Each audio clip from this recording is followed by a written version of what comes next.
Hoje a gente quer falar um pouco sobre o movimento circular e uniforme. Bom, mas para falar sobre o movimento circular e uniforme, primeiro vamos falar sobre alguns outros tópicos. Vamos imaginar um objeto se movendo ao longo de um círculo ou ao longo de uma circunferência, usando a definição de circunferência como sendo essa linha pontilhada de laranja.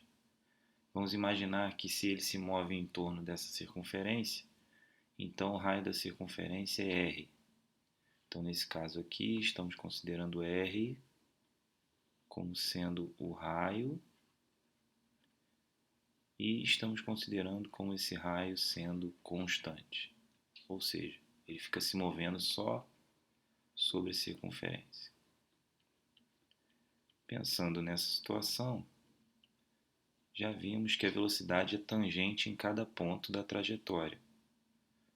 Então, a velocidade, vamos chamar aqui de V1, é um vetor perpendicular ao raio R nesse ponto. E aqui também, a velocidade aqui, ela é perpendicular ao raio R, vamos chamar aqui de V2. Se o movimento é circular e uniforme, o movimento é tal que o módulo de V1 é igual ao módulo de V2. Repare que aqui eu não estou colocando a seta. Se eu quisesse colocar a seta, eu teria que escrever assim. V1 aqui com o módulo, V2 e a seta com o módulo. Módulo de V1 é igual ao módulo de V2, que é o mesmo que escrever V1 igual a V2. Ok. Bom, mas antes da gente voltar nessa questão, vamos falar um pouco sobre o período e a frequência. Aliás, antes de falar de período e frequência, lembre-se que isso aqui é o ângulo inicial e esse aqui é o ângulo final.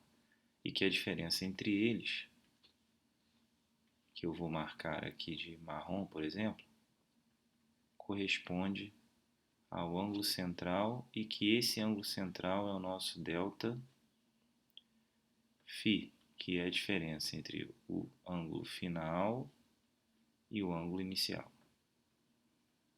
Ou seja, a nossa variação angular. Então podemos definir isso aqui como sendo a nossa variação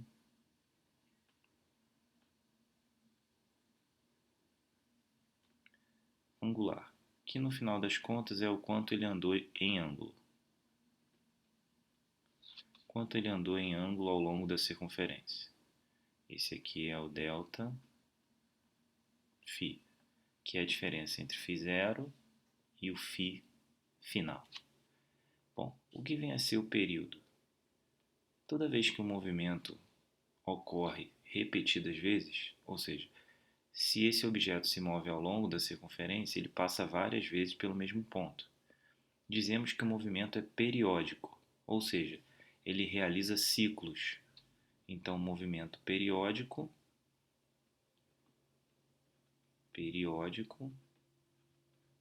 ele é realizado em ciclos. Nesse caso, deixa eu escrever aqui esse L um pouco mais para a direita, ciclos. Se ele é realizado em ciclos, ele leva um tempo para completar esse ciclo. Esse tempo é chamado de período. Então, o período é o tempo para completar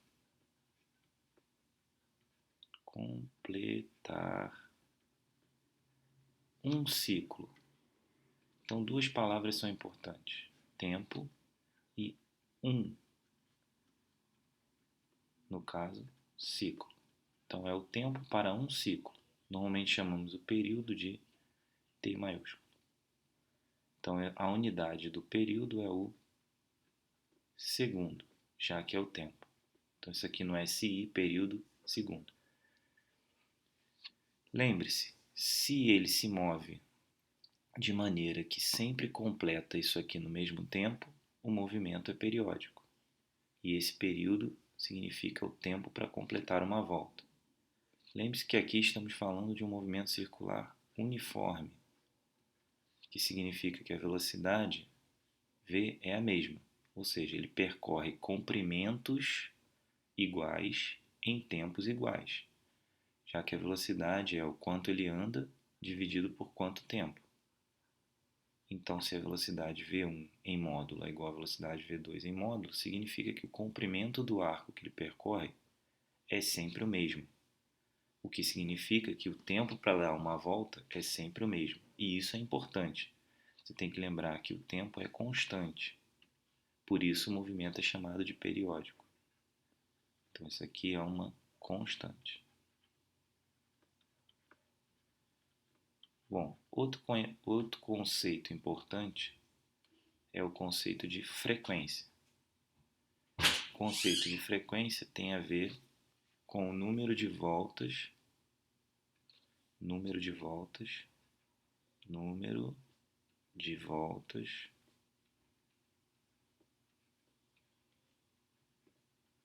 por unidade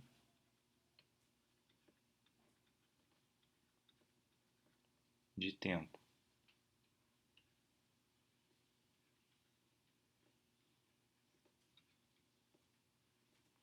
Ou seja, é quantas voltas você consegue fazer em uma unidade de tempo.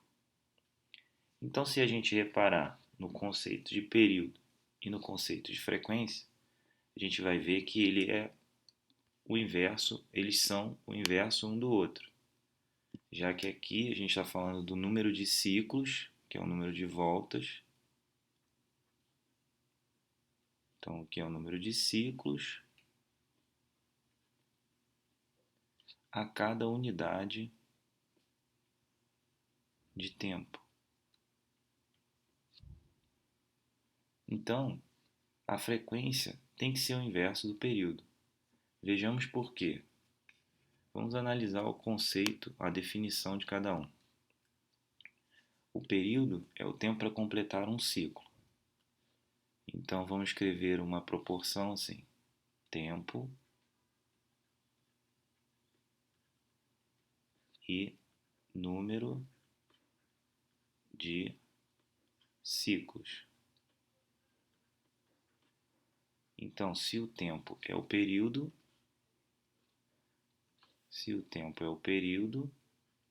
então o número de ciclos completos é 1. Mas se o número de ciclos completos é variado, ou são vários ciclos completos, vamos chamar de f, então temos uma unidade de tempo. Então, se para uma unidade de tempo eu tenho f e para um tempo t eu tenho 1, isso significa que t é igual a 1 sobre f, ou f é igual a 1 sobre t. Como t tem unidade em segundos, f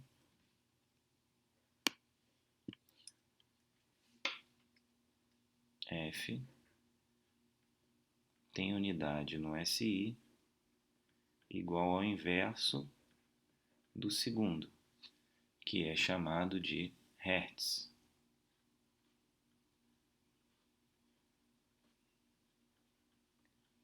Como é o inverso do segundo, às vezes também é representado por segundo elevado a menos 1. Então, a frequência e o período são um inverso do outro. Bom, mas qual é a relação entre isso e o movimento circular? Bom, já vimos que a velocidade angular, conhecida como ômega, ela é o quanto andamos em ângulo, ou seja, é a variação do ângulo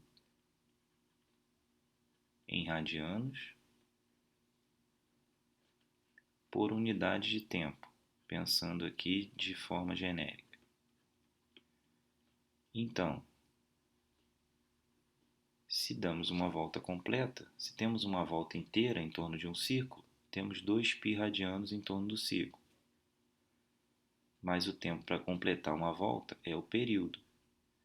Então, a velocidade angular se relaciona com o período por meio dessa expressão.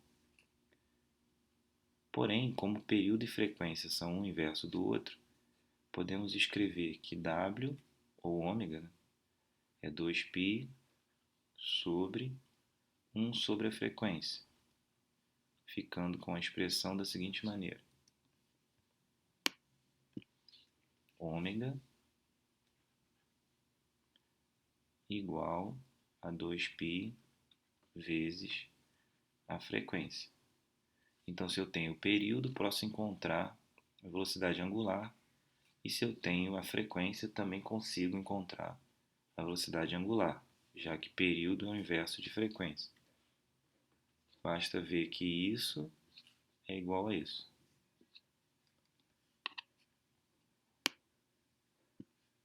Bom, mas e a função angular no movimento circular uniforme? Sabemos que ômega é definido como sendo a variação de ângulo em função da variação de tempo. Então, podemos escrever que variação de ângulo é igual a ômega vezes a variação de tempo. Daí, podemos escrever que a variação de ângulo, ou ainda popular uma etapa, escrevendo assim: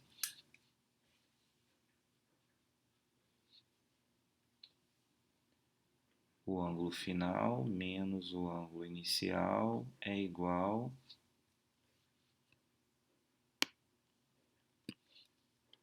a ômega vezes o tempo final menos o tempo inicial. Se o tempo final é igual a zero, aliás, se o tempo inicial é igual a zero, podemos escrever como igual a mais ômega vezes t menos zero, que obviamente é o mesmo que escrever φ igual a φ0 mais ômega, esse ômega é o ômega médio, obviamente, já que definimos assim, vezes t. Como o movimento é uniforme, repare que isso aqui se relaciona diretamente com o movimento uniforme pela seguinte expressão: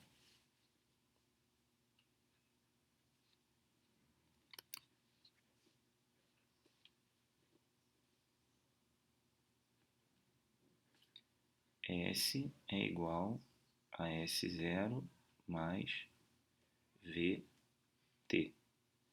Lembre-se que V é igual a ômega R e que S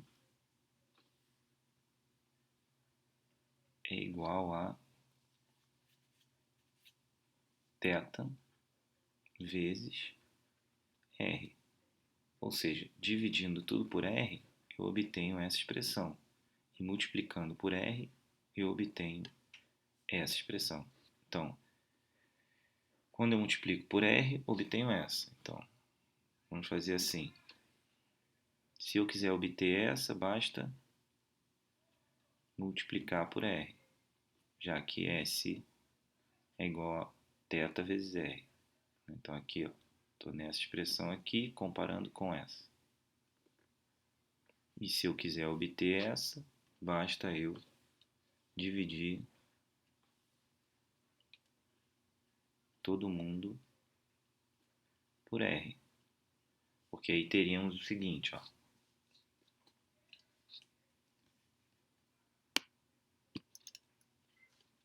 Vamos dividir por R. Então, teremos sobre R igual sobre R mais sobre R vezes T. Acontece que isso é o S, isso é o S0 e esse é o V. Aliás, ao contrário, né? Se multiplicamos por R, então vamos voltar aqui, E tem que multiplicar por R, não dividir. Veja, então é vezes R, então vezes R igual a isso, vezes R, mais ômega vezes R, vezes T. Agora sim, isso aqui é S, isso aqui é S0 e isso aqui é V. E aí teríamos S igual a S0 mais V vezes T. Dividindo, então, isso aqui é o que está escrito em cima, só queremos verificar. Isso aqui é igual a isso. E isso está relacionado com isso. Ok, é isso. Fico por aqui. Até o próximo vídeo. Tchau.